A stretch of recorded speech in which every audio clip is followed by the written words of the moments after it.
పిఠాపురం పుర పెద్దలకు, అన్నదమ్ములకు, మా ఆడపడుచులకు, తల్లులకు, అక్క చెల్లెలకు, యువతులకు హృదయపూర్వక నమస్కారం. మా జనసేన నాయకులందరికీ, పిఠాపురం నియోజకవర్గ నాయకులందరికీ, రాష్ట్రం నుంచి వచ్చిన జనసేన నాయకులందరికీ, నాతో పాటు వేదికని పంచుకున్న కూటమి విజయానికి తోడ్పడ్డ భారతీయ జనతా పార్టీ నాయకులకు, కృష్ణరాజు గారికి,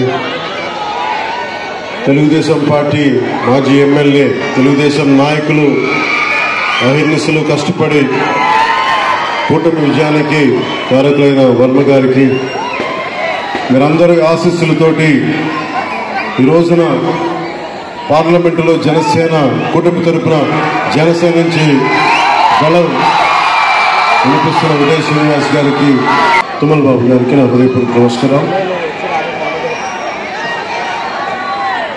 అఖండ విజయంతో 2019లో ఇదే సెంటర్లో అప్పుడు మన జనసేన అభ్యర్థికి ఓటేయమని మిమ్మల్ని అభ్యర్థించాడు. మీరు ఓట్లేసి నిలబెట్టారు. పార్టీ ఉనికిని చాటారు 2019లో. 2024కి మీరిచ్చిన బలం, పిఠాపురం ఇచ్చిన బలం దేశ రాజకీయాల్లోనే మాట్లాడుకునే చేసింది. పిఠాపురం ఇచ్చిన బలం, ఒక్కడి విజయం. జనసేన అధ్యక్షులు ఇక్కడ పంపించిన మేము గెలిపించుకుంటాం. ప్రజలు ఒక్క మాట అంటే మీరొక్కరు మీ గెలుపు మా పిఠాపురం మాది బాధ్యతను మీరు తీసుకున్నందుకు నేను కూటమి అభ్యర్థుల అందరి విజయానికి నేను కృషి చేశాను. మీరొక్కరు ఒక్క నియోజకవర్గం ఒక నాయకుడు వెన్నంటి ఉంటే ఈ రోజున 164 స్థానాల్ని కైవసం చేసుకుని కన్నీ వీని ఎరుగని రీతిలో ఎన్ని దశాబ్దాలు పిఠాపురం నుంచే పడ్డాయి.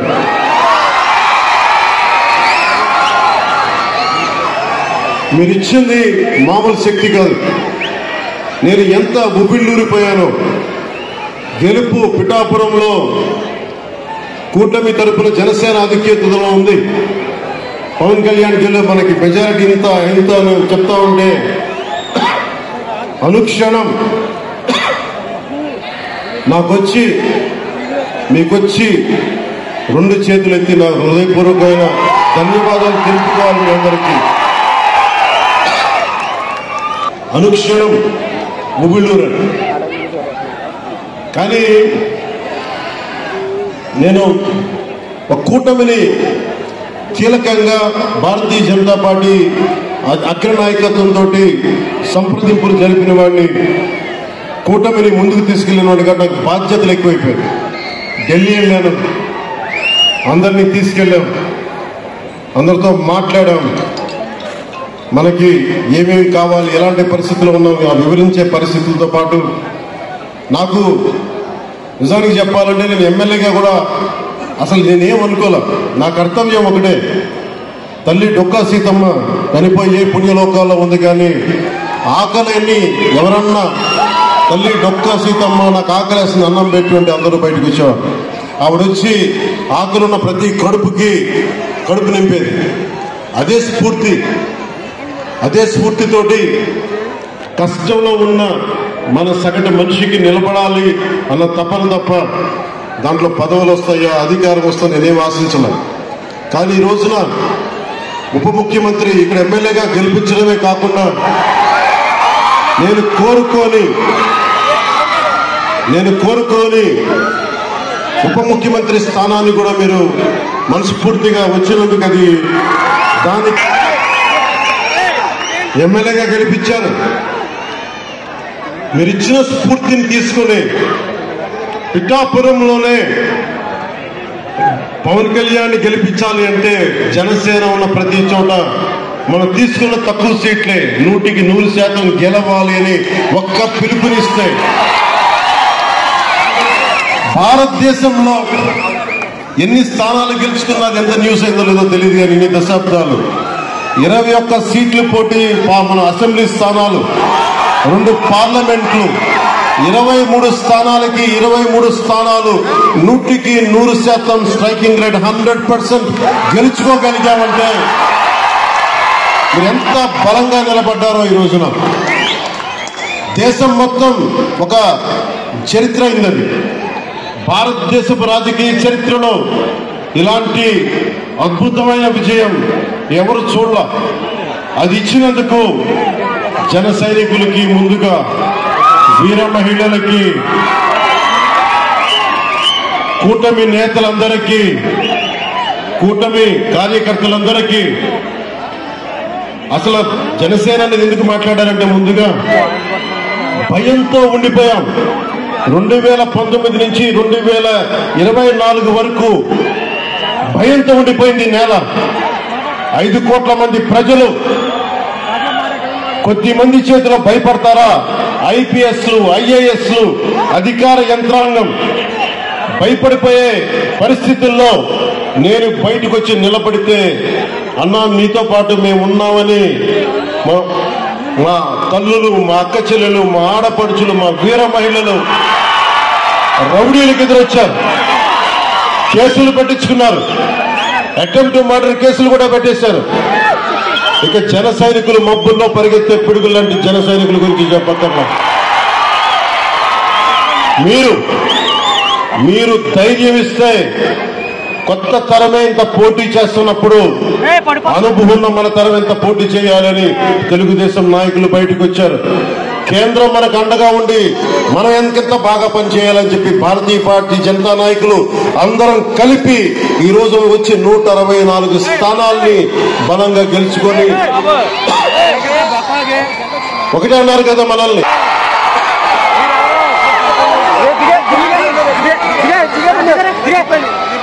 నువ్వు అసెంబ్లీలోకి ఎలా అడుగు పెడతావు? నువ్వు అసెంబ్లీ గేటును కూడా తాకలేవన్నా. నేను ఎంత సీరియస్ గా తీసుకున్నా నాకు తెలియదు, నేను విన్నా వదిలేశాను. కానీ మీరు ఇచ్చిన విజయం పిఠాపురంలో మీరు చాలా సీరియస్ గా తీసుకున్నారు. మా వర్మ గారు చెప్పారు, గేటు నెట్టుకొని రావడం కాదు, బద్దలు కొట్టుకొని వస్తాడు పవన్ కళ్యాణ్. మా వర్మ గారు చెప్పిన ఆ వ్యాఖ్యలే, ఆ ప్రొఫెసీయే నిజమైంది ఈరోజు. మరి నాకు ఇంత ఘన విజయం ఇచ్చిన మీకు నేను ఎంత రుణగ్రస్తుని. కన్నీరు తొడవలేని అధికారం ఎందుకు? నేను ఎప్పుడు చెప్తా ఉంటాను. నేను మీకు కష్టమైన, క్లిష్టమైన పంచాయతీ రాజ్ శాఖనే తీసుకున్నాను. చాలా మంది అడిగారు హోంశాఖ తీసుకోండి, లేదంటే ఫైనాన్స్ తీసుకోండి, లేదంటే రెవెన్యూ, ఇట్లాంటివన్నీ మాట్లాడుతున్నా. నాకేమొద్దు.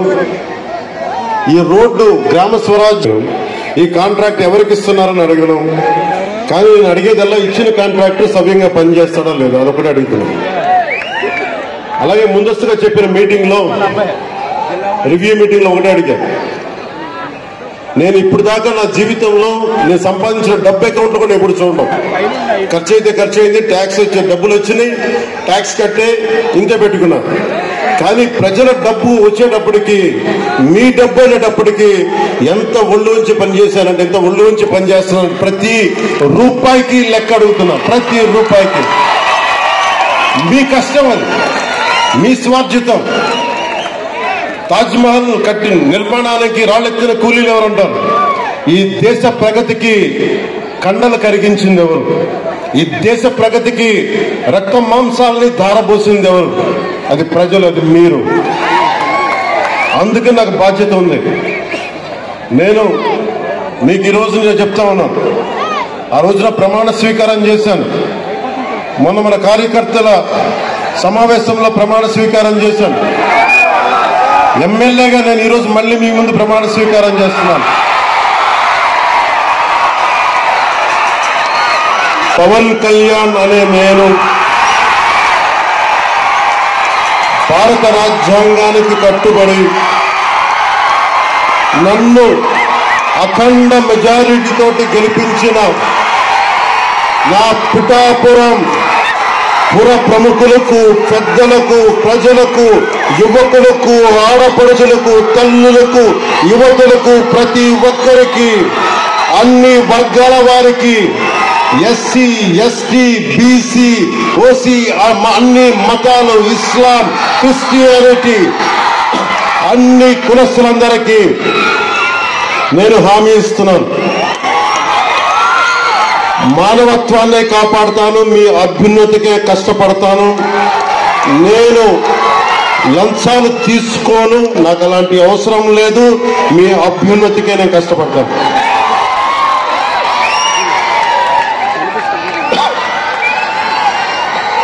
నేను చాలా రోజుల నుంచి మీకు చెప్తా ఉన్నా,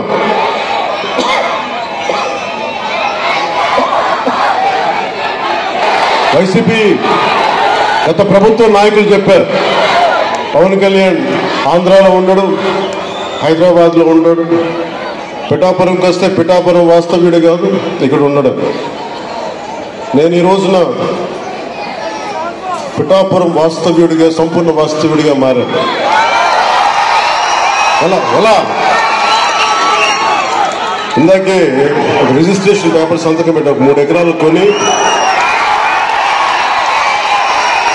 ఇప్పుడే సంతకాలు పెట్టి వచ్చా, రిజిస్ట్రేషన్ చేసి వచ్చాను. ఆ మాట చెప్పడానికి లేట్ అయింది రావడానికి. నాకు ఒక్కటే, నేను మీకు అండగా ఉండే వ్యక్తిని. నేను రాష్ట్ర మీరు చూడండి, మీరు నాకు గుప్పిడంత గుండె బలం ఇస్తే నాకు, నేను హిమాలయ పర్వతాలనంత బలంతో, తేజస్సుతోటి మన కూటమికే, అండకు, విజయానికే మేమందరం అండగా పనిచేశాం. మీరు ఇచ్చిన స్ఫూర్తి. మీరు యువత ప్రతిసారి నలిగిపోతా ఉన్నారు. మన వెళ్తా అన్న మాకు ఉద్యోగాలు లేవు, ఐటీ పరిశ్రమలు తీసుకురా అన్న, మాకు పరిశ్రమలు తీసుకురా. ఇందాకెళ్తే దారి పొడుగున మాకు నీళ్లు రావట్లేదు. పక్కనే కేంద్రం మనకి గ్రాంట్ పథకంతో వచ్చే నీటి పథకాలు ఉన్నా కానీ పక్కనే 50 అడుగులు కూడా లేని పక్కనే ఉన్న గ్రామానికి నీళ్లు రావట్లా. వీటి వెనక కావాల్సింది అధికార యంత్రాంగాన్ని కొంచెం ప్రేమగా మాట్లాడి, బాధ్యతగా మాట్లాడి, గౌరవంగా మాట్లాడే పనిచేసే నాయకత్వం కావాలి. నేను అధికారులకి, మన నాయకులందరికీ ఒకటే చెప్పాను, నేను ప్రభుత్వ ఉద్యోగి కొడుకుని, ప్రభుత్వ ఉద్యోగులకి మేము గౌరవిస్తాం. నాయకులందరికీ చెప్పాను, మీరు ఎమ్మెల్యేలుగా గెలిచి అధికార యంత్రాంగం మీద జులుం ప్రదర్శిస్తే మటుకు క్రమశిక్షణ చర్యలు ఉంటాయి. అధికారులకి చాలా చాలా గౌరవం ఇవ్వండి. ఒకవేళ తప్పేదైనా ఉంటే అది మాట్లాడే విధానం వేరే ఉంటుంది. కానీ మీరు గత ప్రభుత్వం నాయకుల్లాగా దౌర్జన్యపూరితంగా బెదిరిస్తే పార్టీ పరంగా క్రమశిక్షణ చర్యలు ఉంటాయని చాలా రివ్యూ మీటింగ్లో చాలాసార్లు చెప్పాను నేను. ఎందుకంటే నోరు మంచిదైతే ఊరు మంచిది అవుతుంట. నేను ఒక అధికారి దగ్గరికి వెళ్ళి మీకు నీటికి రావాలి అంటే చొక్కా పట్టుకునో బూతులు తిడితే ఎవరు మాట్లాడతారు? మాట్లాడాలి. వాళ్ళ కష్టం కూడా అర్థం చేసుకోవాలి, వారి కష్టాలను కూడా అర్థం చేసుకునే మాట్లాడాలి. అందుకని నేను ప్రప్రథమంగా మీకు ఇచ్చిన హామీలు తాగునీరు, సాగునీరు, విద్య,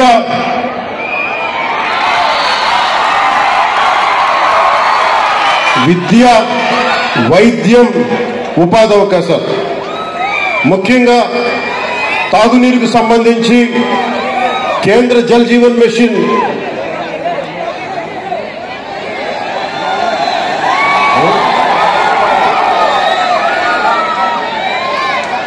నేను పదవి తీసుకొని 4 రోజులు కూడా కాల.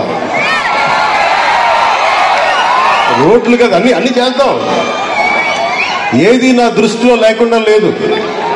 ఒక ఆడబిడ్డ, ఒక తల్లి వచ్చి, అన్న నా బిడ్డ 9 నెలల నుంచి కనిపించట్లేదు, నా బిడ్డ 9 నెలల నుంచి కనిపించట్లేదు, 2 రోజులు దాటితేనే ఇంక దొరకదని చెప్తారు. మర్చిపోండి మీ బిడ్డలని చెప్తారు ఉన్నత పోలీసు అధికారులు. అలాంటిది 9 నెలలు అయిపోతే దొరుకుద్దా లేదా అనేది నా గుండె ఇలా కొట్టుకుంది. ఆ తల్లి ఏడుపు గుండె వేదన పెట్టేస్తుంది. వెంటనే దీనికి మన చైర్మన్ కేకే గారిని అడిగాను, మీరు వెళ్ళి వెంటనే తీసుకెళ్లి విజయవాడ మాచవరం సిఐ గారి దగ్గరికి వెళ్ళి మాట్లాడండి అంటే కమిషనర్ గారితో మాట్లాడాను. 9 నెలలు దొరకని బిడ్డ 9 రోజుల్లో దొరికింది.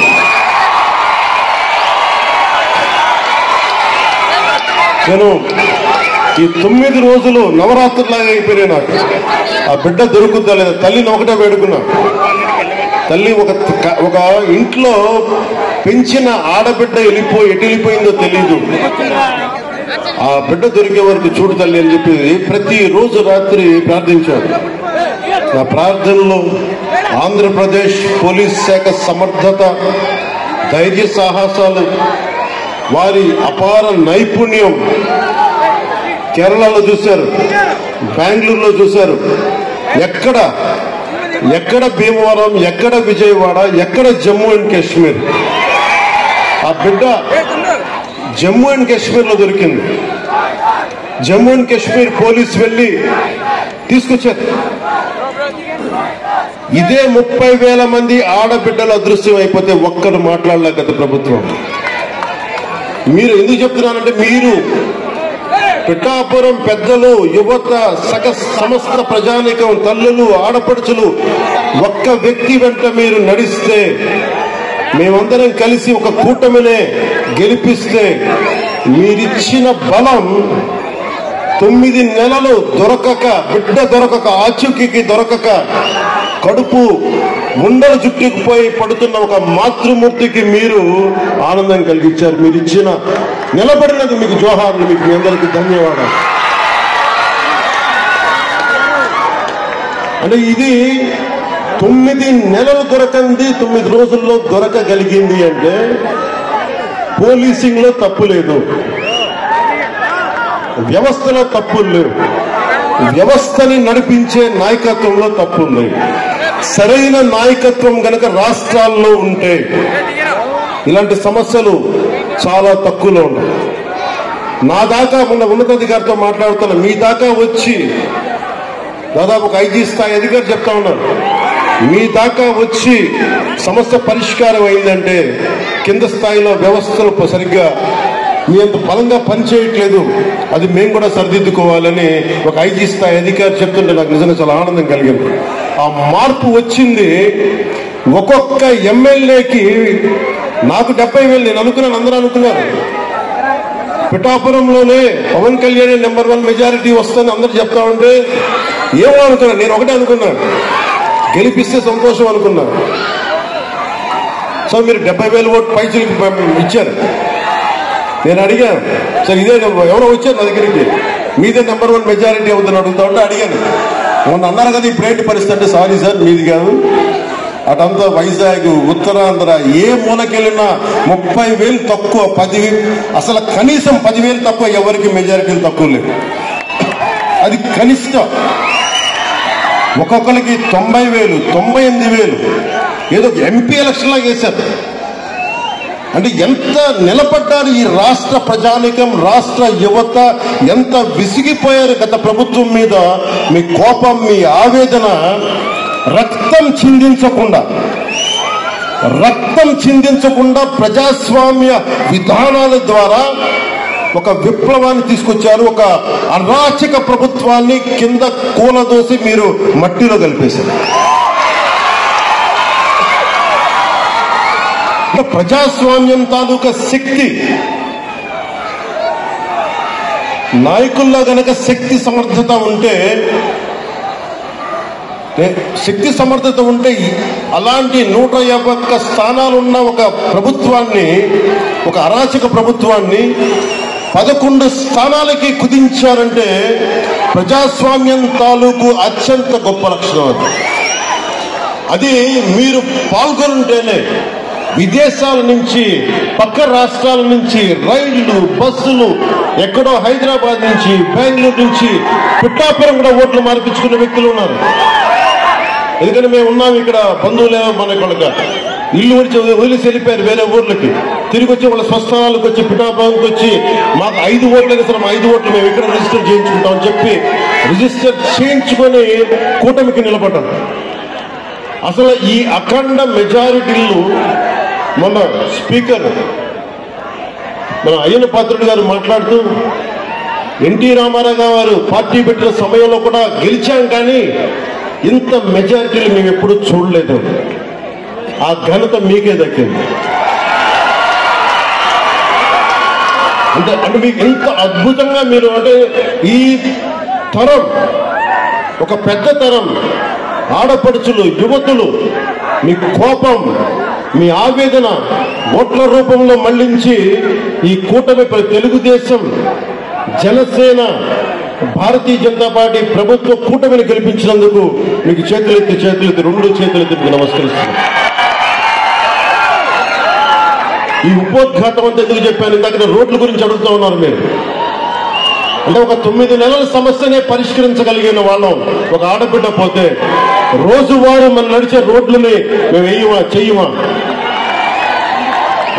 గత ప్రభుత్వ నాయకులు ఏం చెప్పారు? వీళ్ళు రాగానే పెన్షన్లు కూడా ఇవ్వలేరు.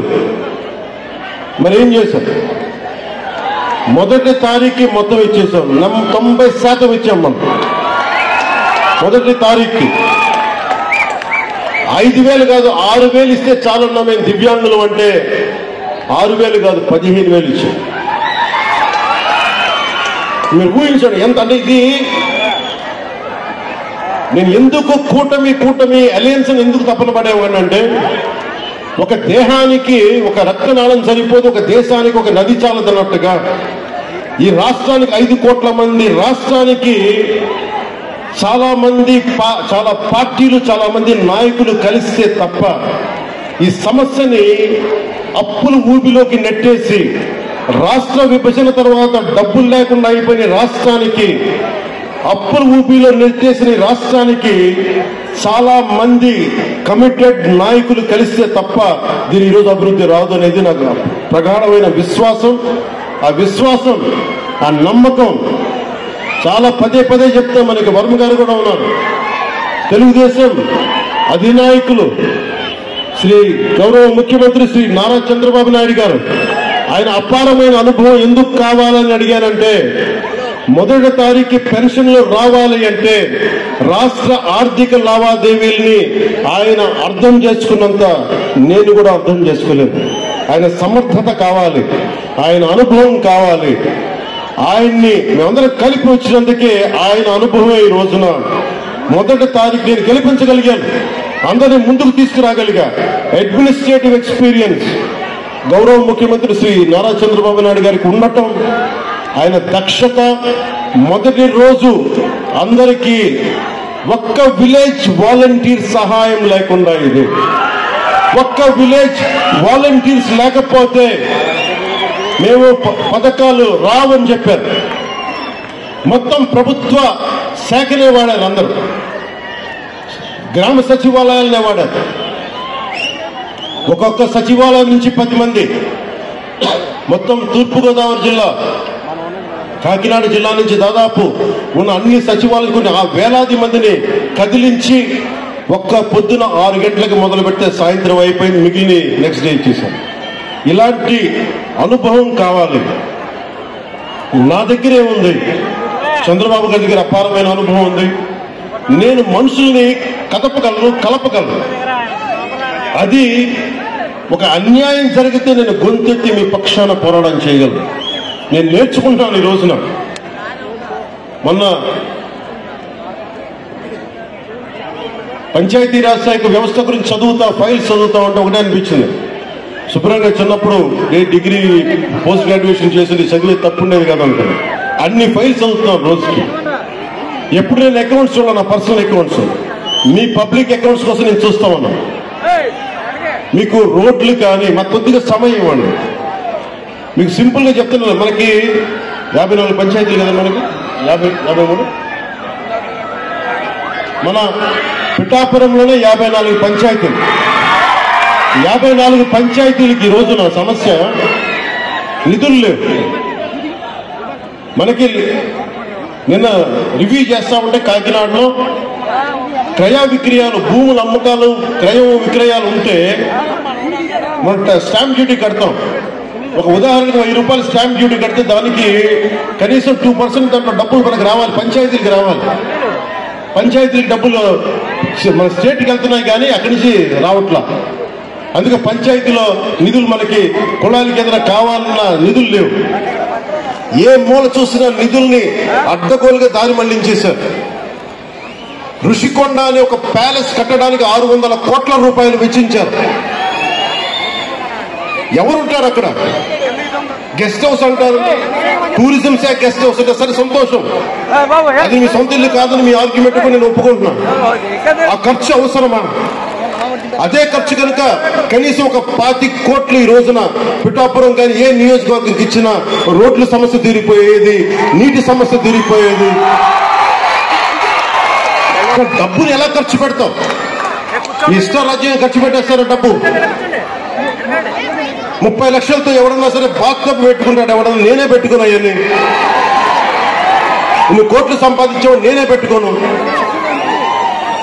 మొన్న నా క్యాంప్ ఆఫీస్ తీసుకెళ్లి మీకు చెప్పండి సార్ ఎలా చేయమంటారు ఉన్నతాధికారులు అడిగితే నాకు ఏమవుతుంది, ఒక్క ఫర్నిచర్ మీరు కొనొద్దు, ప్రభుత్వం డబ్బులు వేస్ట్ చేయొద్దు.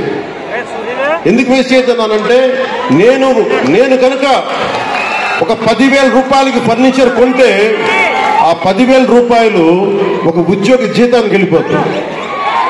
మన సెక్రటేరియట్ నుంచి నా దగ్గరకు వచ్చి మీరు అసెంబ్లీ సెషన్స్ వెళ్ళినందుకు దాదాపు మీకు 31,000 రూపాయలు మీకు రావాలి, సంతకాలు పెట్టండి అంటే నేను నా పంచాయతీరాజ్ శాఖలో నిధుల్లో నేను ఎలా డబ్బులు తీసుకుంటాను? నాకు వద్దు. నేను చదివిస్తున్నాను, దీన్ని రెలింక్విష్ చేస్తున్నాను. 30,000 నేను వదిలేస్తే ఒక ప్రభుత్వ ఉద్యోగికో ఒక కానిస్టేబుల్కో జీతాలకు వెళ్ళిపోతాను. అంటే ఇంత బాధ్యతగా ఉండాలి అని నేను ముందుకెళ్తున్నాను. నా ముందున్న చాలా బాధ్యతలు ఇచ్చారు మీరు. ఇందాక సాగునీటి గురించి చెప్పారు చాలాసార్లు. వర్మ గారు, కృష్ణరాజు గారు, మన జనసేన నాయకులు అందరూ కూడా నా దృష్టికి తీసుకొచ్చింది ఏలేరు శుద్ధగడ్డ ఆధునీకరణ. ఈ దాదాపు పెద్దాపురం నియోజకవర్గం నుంచి కూడా దీనికి ఫలితం ఉంటుంది. దీనిని ముందుకు తీసుకెళ్లి నాకు కొద్దిగా సమయం కావాలి ఇది హ్యాండిల్ చేయడానికి, దీన్ని ముందుకు తీసుకెళ్ళడానికి. నిన్న అధికారులతోటి సమీక్షలో మాట్లాడాను. అలాగే పురోహితిక దేవాలయం అమ్మవారిని కేంద్రంగా చేసుకుని పిఠాపురాన్ని ఆధ్యాత్మిక కేంద్రంగా చేసుకుని temple circuit, temple tourism develop చేస్తాను. మొన్నే అడగండి, ప్రధానమంత్రి గారిని కలిశారు. ప్రధానమంత్రి గారిని కలిస్తే ప్రసాద్ స్కీమ్ కింద దాదాపు మనకు 100 కోట్ల నిధులు వస్తే ఆ నిధులు టెంపుల్ పెట్టడం వల్ల చాలా ఎంప్లాయ్మెంట్ వస్తుంది. ఈయన అదే పంపించారు. ఈయన అడిగారు, ఉదయ్ నన్ను ఏం చెప్పంటారు, ప్రధానమంత్రి గారు రమ్మన్నారు, కలుస్తున్నారు, మేము అడిగితే ఒకటే చెప్పారు, 140 కోట్ల ప్రజల బాధ్యతల్ని, బరువుని, కష్టాల్ని మోసే ప్రధానమంత్రి గారికి మనం బలం ఇవ్వాలి కానీ బరువు అవ్వకూడదు. అదే చెప్పాను ప్రధానమంత్రి గారికి.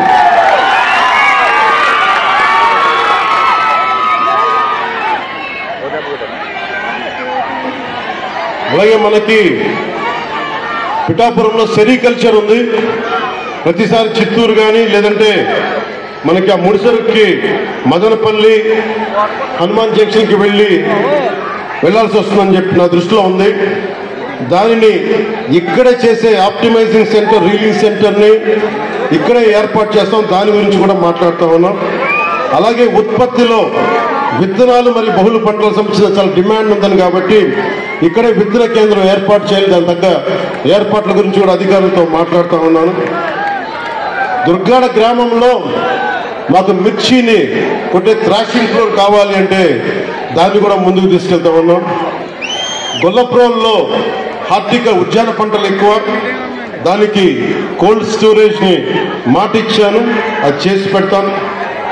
ముఖ్యంగా మనకి ఈ పశువుల సంత ఉంది ఇక్కడ. అది నాకు తెలిసి ఈ రోజు నుండే పని మొదలవ్వాలి. ఎందుకంటే నిన్నే ఎగ్జిక్యూటివ్ మనకి ఆర్డర్ వచ్చి జీవో వచ్చింది, అది ప్రారంభించాం. అది నిన్నే అధికారులు వచ్చి నా దగ్గర చూపించారు. అలాగే మన ఉప్పాటి నుంచి వస్తామంటే కుందాకు కూడా కనిపించింది. మన Kotagummam junction railway gate flyover అందరూ ఆగిపోతా ఉన్నా, బాధగా ఉంది. ఉదయ్ ఒకటే చెప్పారు, నేను ఇప్పటిదాకా ప్రధానమంత్రి గారు ఉప ముఖ్యమంత్రి స్థానం తర్వాత వెళ్ళి కలవాలి. నేను ఆయన కలిసినప్పుడు మొట్టమొదటిగా అడిగేది మన కోటగుమ్మం జంక్షన్ రైల్వే గేట్కి ఒక ఫ్లైఓవర్ కావాలి. ఆల్రెడీ దాని గురించి పని మొదలు పెట్టేశాను. నేను అడిగింది ఏంటంటే ఎంతకాలం పడుద్ది అని అడిగాను.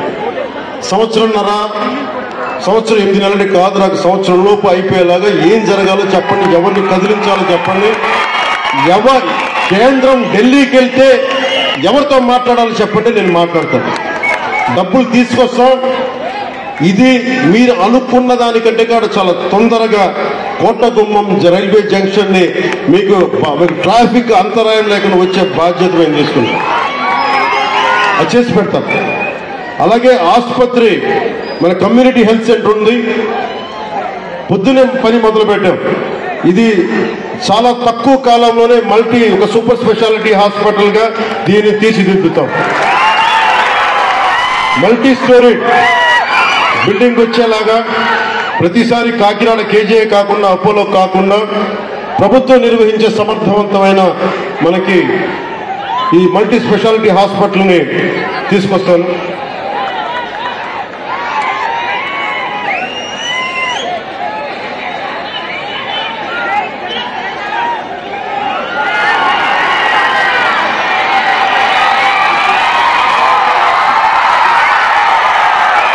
పొద్దున్నే ఉప్పాడ తీర ప్రాంతం కొత్త గురవుతా ఉందని వెళ్ళి చూసి వచ్చాం. అసలు మనకున్న ఈ సముద్ర తీరానికి సంబంధించి కేంద్ర రీసెర్చ్ ఇన్స్టిట్యూట్ ఒకటి ఉంది, వారితో కూడా సమీక్ష చేశాను. సరిగ్గా 18 నెలల లోపు ఆ తీరం కోతకు గురయ్యేది ఆపి మనం ఉప్పాడ నుంచి కాకినాడ వరకు అత్యంత అందమైన ఒక కోస్టల్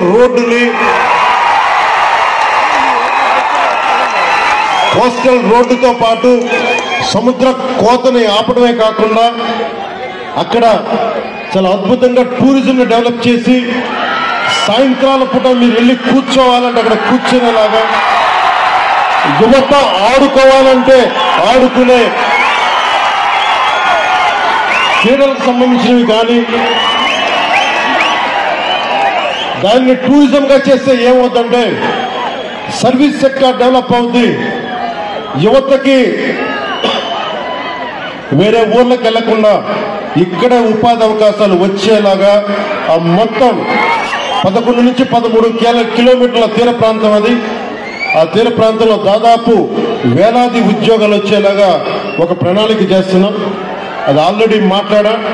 దానికి సంబంధించిన మాస్టర్ ప్లాన్ ఎప్పుడైతే మీరు పిఠాపురంలో నన్ను నుంచో పెట్టారో నేను ఆ రోజు నుంచే మొదలు పెట్టాను, వారితో నేను మాట్లాడా. దానికి సంబంధించి రాష్ట్రానికే సంబంధించి అసలు ఉప్పాడ తీర ప్రాంతానికి సంబంధించి ఆ ప్రణాళిక ఈ వచ్చే వారం సోమవారం కానీ మంగళవారం కానీ దాని డాక్యుమెంట్ ఒకటి రిలీజ్ చేస్తాం. ఇది ఎందుకు చెప్తున్నానంటే నేను ఇక్కడికి రాలేదు, గెలిచిన తర్వాత వెంటనే ఎంత పని చేశానో చెప్పడానికి ఇదంతా చెప్తున్నాను. అలాగే నేను ఈరోజు ఎంత తపన పడుతున్నారంటే కాకినాడ SEZ మన పిఠాపురంలో 8,000 ఎకరాలు ఉంది. ఇక్కడ పరిశ్రమలు రావాలి, మన భూములు మనకి SEZ నిర్వాహకులకు ఇచ్చాం. అలాగే సమస్యలు ఉన్నాయి, కొన్ని భూములు కోల్పోయారు, వారికి కూడా ఈరోజు నేను ఉప ముఖ్యమంత్రి హోదాలో ఉండి మీకు చెప్తున్నాను, మీ సమస్యకి ఒక సరైన పరిష్కారం వెతికే దిశగా నేను మీతో చర్చలు జరుపుతా ఉన్నాను. చర్చలు జరిపి మీకు పరిష్కారం వెతికి ఆ పరిశ్రమలో యువతకి ఉపాధి వచ్చే పరిశ్రమలను తీసుకొచ్చే బాధ్యత మన కూటమి ప్రభుత్వం తీసుకుంటుంది. మీరు ఎవరెవరినో నమ్మారు. ఈసారి నన్ను నమ్మండి, మమ్మల్ని నమ్మండి అని నేను అడిగినా, చంద్రబాబు గారిని అడిగినా, నరేంద్ర మోదీ గారు అడిగినా మీరు నమ్మారు. మీరిచ్చిన నమ్మకాన్ని మేము వమ్ము చెయ్యం. 10 సార్లు నేను వెళ్ళి సభలు పెట్టాను, చెప్పను. బిడ్డ పోయింది, తీసుకొచ్చి తల్లికి అప్పచెప్తాను. సమస్యలు రోడ్లు లేవు, రోడ్లు వేయిస్తాం. సెరికల్చర్ కావాలి, సెరికల్చర్ తీసుకొస్తాం ఇక్కడికి. మనకి కూర్చోబెట్టి రీలింగ్ సెంటర్ కానీ, అలాగే మనకి ఇన్ని సంవత్సరాలు మనకి ఉప్పాడ తీర ప్రాంతాన్ని ఎవరు సమస్యను తీర్చలేకపోయారు. కానీ దీన్ని వర్మ గారు కృషి చేశారు. మిగతా ఎవరు కృషి చేసినా దీన్ని చాలా డిపార్ట్మెంట్స్ కదిలించాలి. మీరిచ్చిన 164 నియోజకవర్గం మన అసెంబ్లీ స్థానాలు, 21 పార్లమెంటు ఎంత బలం ఇచ్చింది ఆంధ్రప్రదేశ్ కంటే. ఎల్లి మనం ఒక మాట, మేము ఆంధ్రప్రదేశ్ నుంచి వచ్చాం, తెలుగుదేశం, జనసేన, భారతీయ జనతా పార్టీ కూటమి ప్రతినిధులు అంటే ఒక్కొక్క కేంద్ర నాయకత్వం, మంత్రి మీకేం కావాలో చెప్పండి, మేము ఎలా చేయాలో చెప్పండి. మాకు అంత గుండెలు ఎత్తుకొని ఉన్నారు, మనకి గుండెలు ఓపెన్ చేసి మరి మాట్లాడతాను. ఇలాంటి సువర్ణ అవకాశాన్ని మీరు మాకు ఇచ్చినందుకు, మీరు ఈ ఎన్నికలకే కాదు కనీసం ఒక దశాబ్దంన్నర మీరు మమ్మల్ని గుండెలు పెట్టుకునేలా పాలిస్తాం. మీకు గుండెల్లో పెట్టుకునేలాగా. ఒకసారి కొన్ని సమస్యలు అడుగుతున్నారు, అన్న మాకు ఐటీ పరిశ్రమ కావాలి, అన్న మాకు రోడ్లు వేసేయాలి, అన్న మాకు ఈ సమస్యలు ఉన్నాయంటే ఒకటే చెప్పాను, ఇది నేను అల్లావుద్దీన్ అద్భుత దీపం కాదు. రాగానే భూతం వచ్చి జీ హుజూర్ ఏం చేయమంటామంటే అవి తీసుకురాని చిటికేస్తే రావు పనులు. ఒక 9 నెలలు కనిపించిన ఆడబిడ్డ మిస్ అయితేనే 9 రోజులు పట్టింది. అలాంటిది ఇన్ని సమస్యలకి, ఇన్ని కోట్ల మంది సమస్యలకి మా అందరికి కొంచెం సమయం కావాలి. ముందుగా ప్రప్రథమంగా మేము పెట్టుకుంది ఆంధ్రప్రదేశ్ గౌరవ ముఖ్యమంత్రి, తెలుగుదేశం పార్టీ అధినాయకులు శ్రీ చంద్రబాబు గారు, నేను కూర్చుని ఒకటే అనుకున్నాం, ఆర్థికంగా లోటు ఉన్న రాష్ట్రాన్ని మనం ఎలా తీసుకురావాలి. నా గుడ్ ఆఫీసర్స్ వాడతాను. ఈ రోజున మనం ఎన్డీఏ ప్రభుత్వం ఉందంటే కూడా మనం ఎంతో బలం ఇస్తే ఈ రోజున ఎన్డీఏ కూడా అది బలమైంది.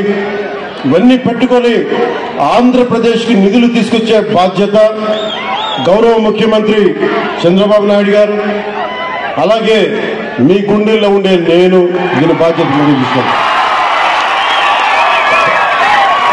మీరు గుండెల్లో పెట్టుకుంటే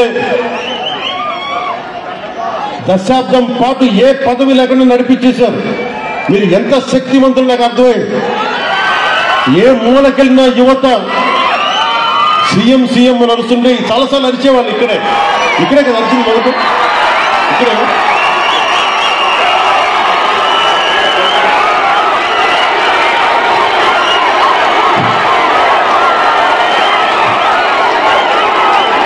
అంతకుముందు అరిచారు కానీ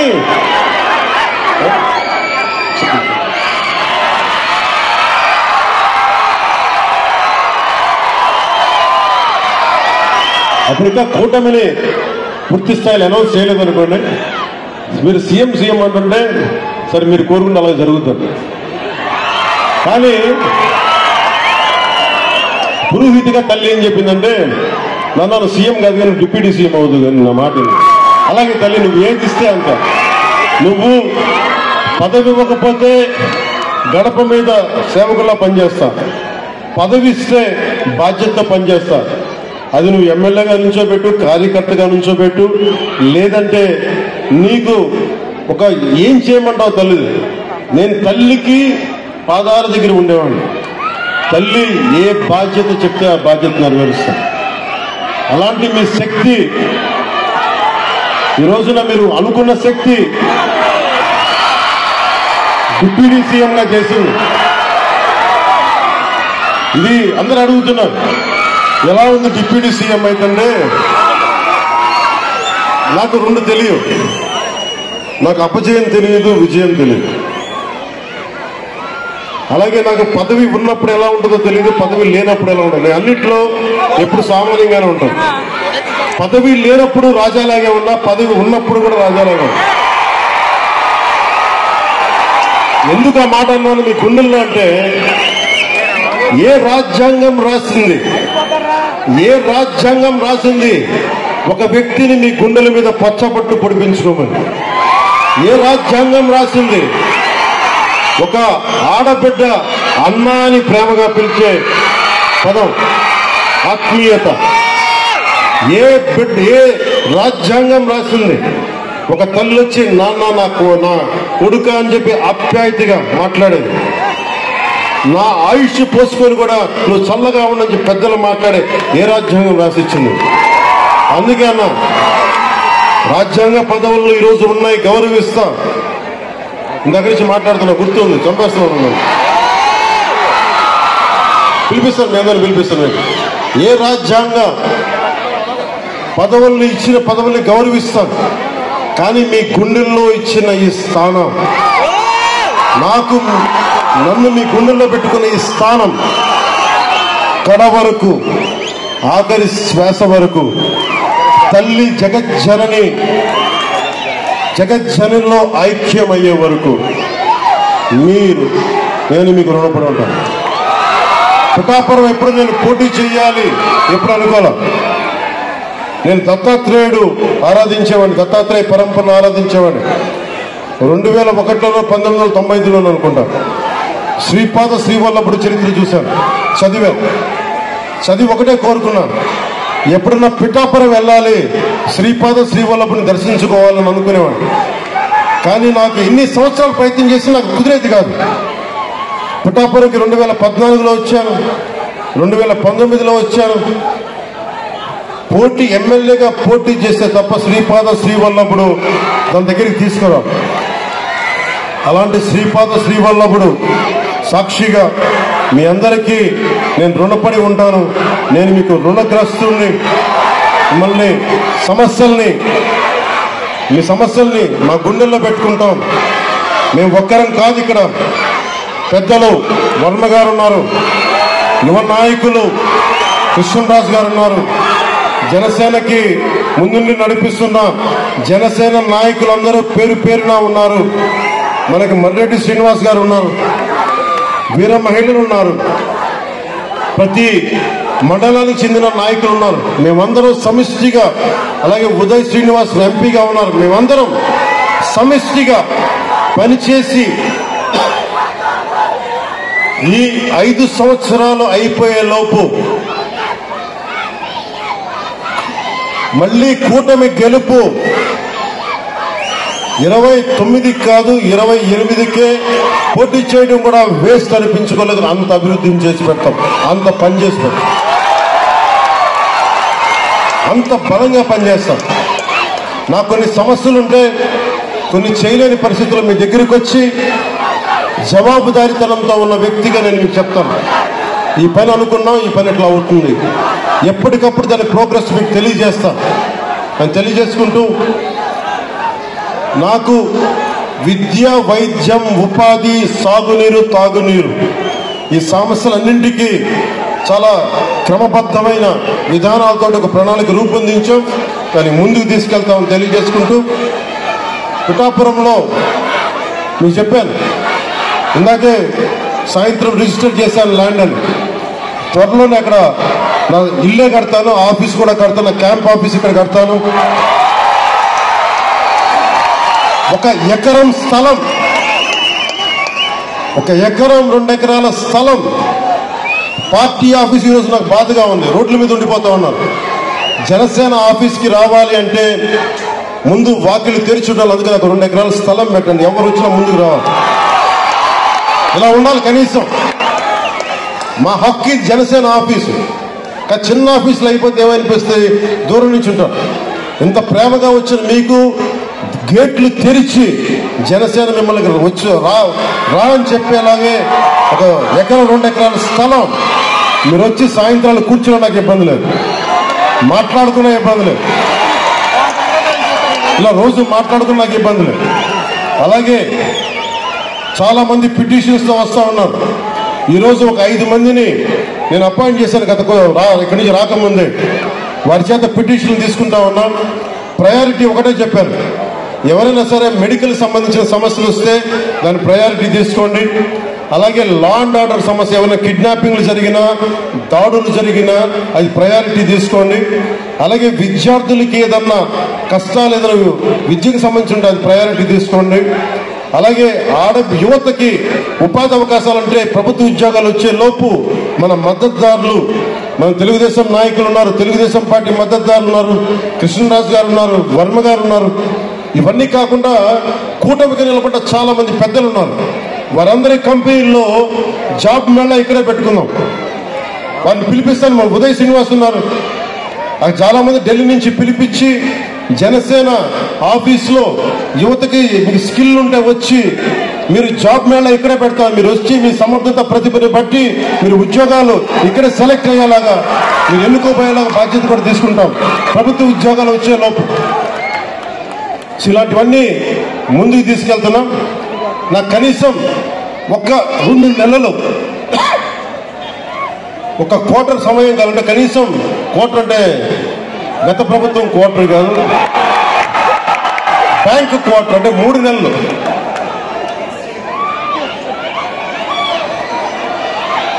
ఆ మందు ఇంకా అమ్ముతున్నారా?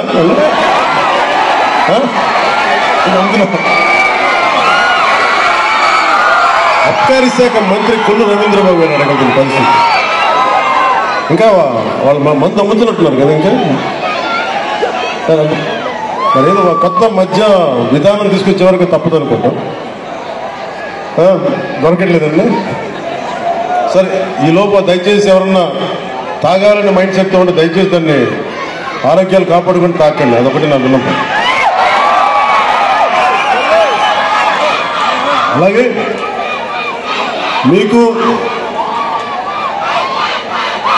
అందుబాటులో ఉండేలాగా నేను నిరంతరం రావడానికి ఏం లేదు.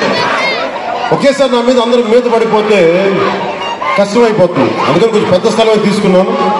మీరు రాకపోకలకి ఇబ్బంది లేకుండా ఉండేలాగా భారతదేశం మొత్తం జనసేన 21 సీట్లు గెలిస్తే భారతదేశం అంతా ఎలా చూసిందో పిఠాపురం అభివృద్ధి భారతదేశానికి ఒక మోడల్ లాగా అయ్యాలి.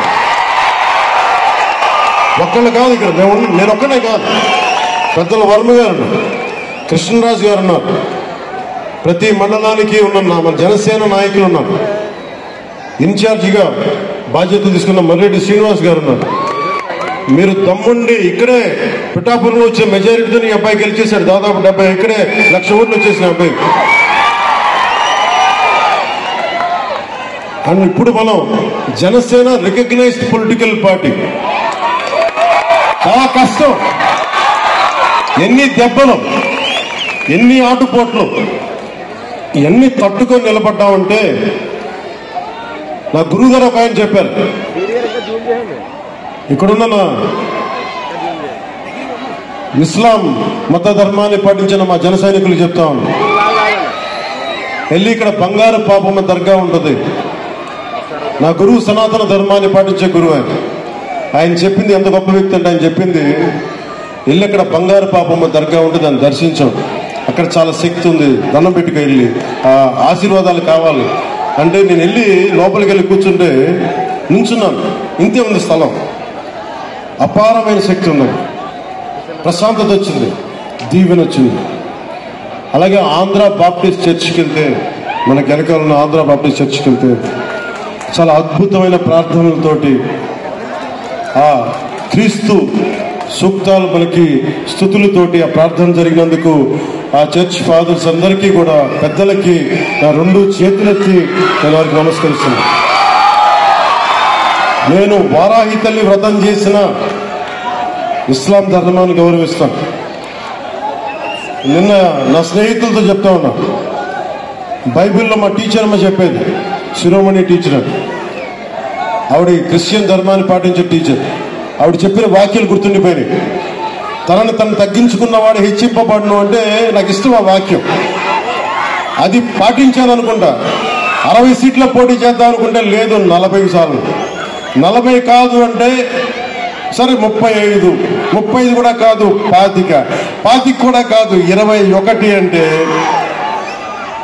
21 మొత్తం గెలుపు దేశం మొత్తం మాట్లాడుకునేలా చేసింది. ఇది బైబిల్ సూక్తి గుర్తొచ్చింది. ఒక బైబిల్లో ఉన్న సూక్తి ఎంత గొప్పది అంటే, తనని తను తగ్గించుకుంటే హెచ్చింపబడతావంటే ఇంతకు మించిన సాక్ష్యం ఏం కావాలి? 21 స్థానాలకి నువ్వు పోటీ చేస్తే 100% గెలిచి దేశమంతా మాట్లాడుకునేలా చేసిందంటే ఆ బైబిల్ సూక్తి ఎంత గొప్పదో మా టీచర్కి, ఆ శిరోమణి టీచర్కి ఆవిడకి నా పాదాభివందనాలు. ఆ తల్లి ఏ లోకాల్లో ఉంది. అలాగే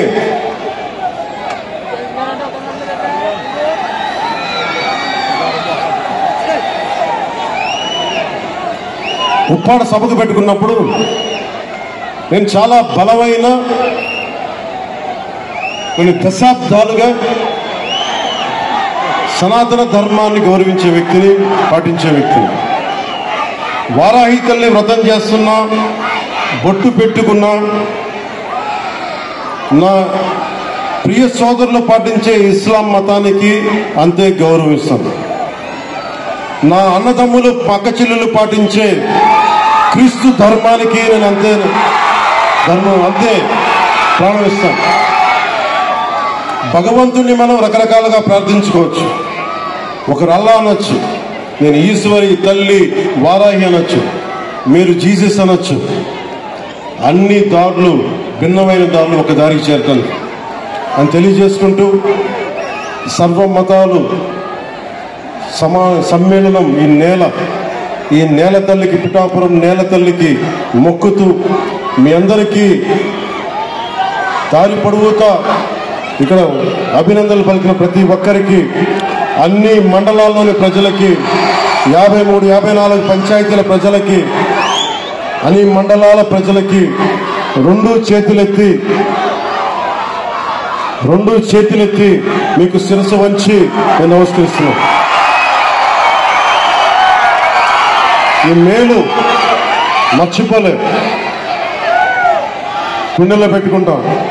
మీరు గర్వించేలాగే పనిచేస్తాను, కష్టపడే పనిచేస్తాను. నా విజయం కోసం ఎక్కడెక్కడి నుంచో వచ్చిన పని చేసిన ప్రతి ఒక్కరికి పేరు పేరున కొన్ని లక్షల పేరు చెప్పలేకపోతున్నాను, కానీ నాకు అందరి పేరు నా గుండెల్లో ఉన్నాయి. మీ అందరికీ పేరు పేరున ధన్యవాదాలు. జన సైనికులు, మా ఆడబిడ్డలు, వీర మహిళలు, గృహిణులు, పెద్దలు ఏం తిరిగారు మీరు, ఏమి తిరిగారు? ఎండనక వాననక విపరీతమైన ఉష్ణోగ్రతలో కష్టపడి మీరు తిరిగి గెలిపించినందుకు ఈ నేల రుణం తీర్చుకుంటాం. సరే అని పంచుకున్నాం. ఒకటి చెప్తాం, మీరు ఎమ్మెల్యే గారి తాలూకా, పిఠాపురం ఎమ్మెల్యే గారి తాలూకా జాగ్రత్త, పెద్ద పేరు తీసుకురాకండి. పోలీస్ అధికారులు, ఆర్టీఓ అధికారులు ఆపి మీ నెంబర్ ప్లేట్ ఏదంటే మా పిఠాపురం తాలూకా అని చెప్పకుండా కొడతారు, నన్ను తిడతారు.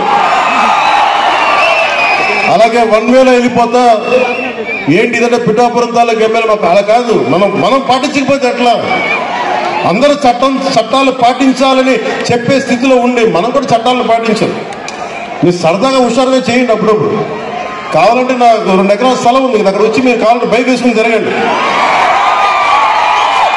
కావాలంటే మీకు కావాలి ఒక మడ్ రేస్ పెడతాను, అక్కడ బైక్ రేస్ పెడతాను. మీరు కొంచెం ఆడుకుని దెబ్బలు తగలకుండా హెల్మెట్లు, బాడీ ఆర్మర్ ఇచ్చి మీరు తిరగండి.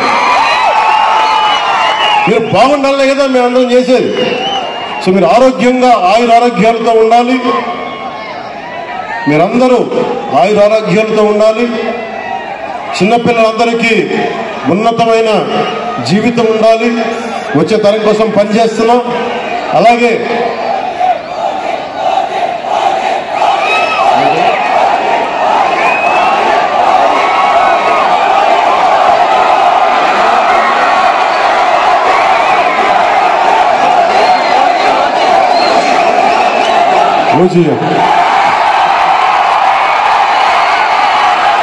సినిమాలు చేసే టైం ఉందంటారా? ఎలాగా మాట ఇచ్చాం కాబట్టి ముందు ఒక 3 నెలలు మీ కనీసం మీరు తిట్టకూడదు, కనీసం ఒక రోడ్డు గుంతలు కూడా వేయలేదని తిట్టకూడదు కదండి. నేను కనీసం గ్రామాలకి కొత్త రోడ్ల కంటే ముందు రోడ్లు గుంతలు పూడ్చి, పాట్ హోల్స్ పూడ్చి మళ్ళీ మీరు తిట్టకూడదు కదా. నేను ఎందుకుంటే మళ్ళీ వెళ్ళి ఓజీ చేస్తామని మనల్ని క్యాజీ అంటే మనం ఏం చెప్పను. భయంతో మా నిర్మాతలు కూడా చెప్పాను, కొంచెం క్షమించాలి, మా రాష్ట్ర మా ఆంధ్ర రాజ్య ప్రజలకి మేము కొంత కనీసం సేవ చేసుకొని కుదిరినప్పుడల్లా ఒక 2 రోజులు 3 రోజులు మీకు షూటింగ్ చేస్తాను, ఎక్కడికి పనికి అంతరాయం రాకుండా. ఓజీ చూద్దరు గారు బాగుంటుంది.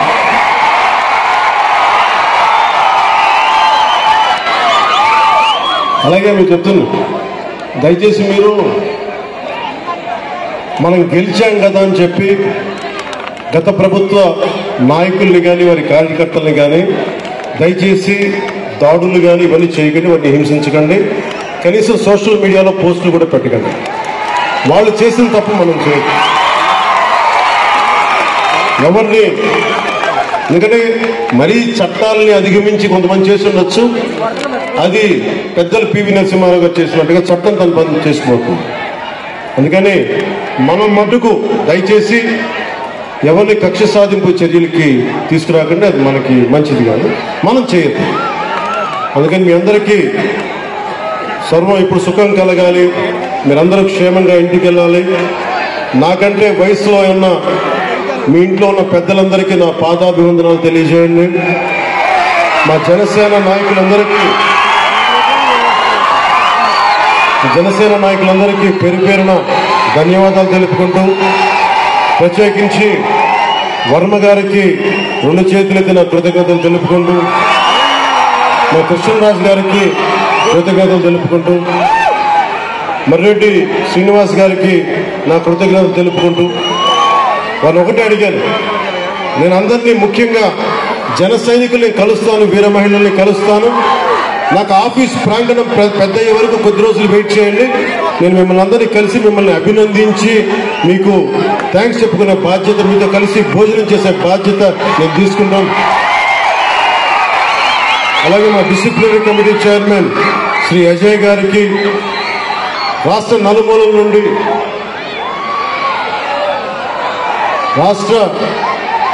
నుండి వచ్చిన వీర మహిళలకి, జనసేన నాయకులకి కృతజ్ఞతలు తెలియజేసుకుంటూ, అలాగే తమ్మయ్య బాబు గారికి, తుమ్మల బాబు గారికి నా హృదయపూర్వక ధన్యవాదాలు తెలుపుకుంటూ, మీ అందరికీ పేరు పేరున కృతజ్ఞతలు తెలియజేసుకుంటూ,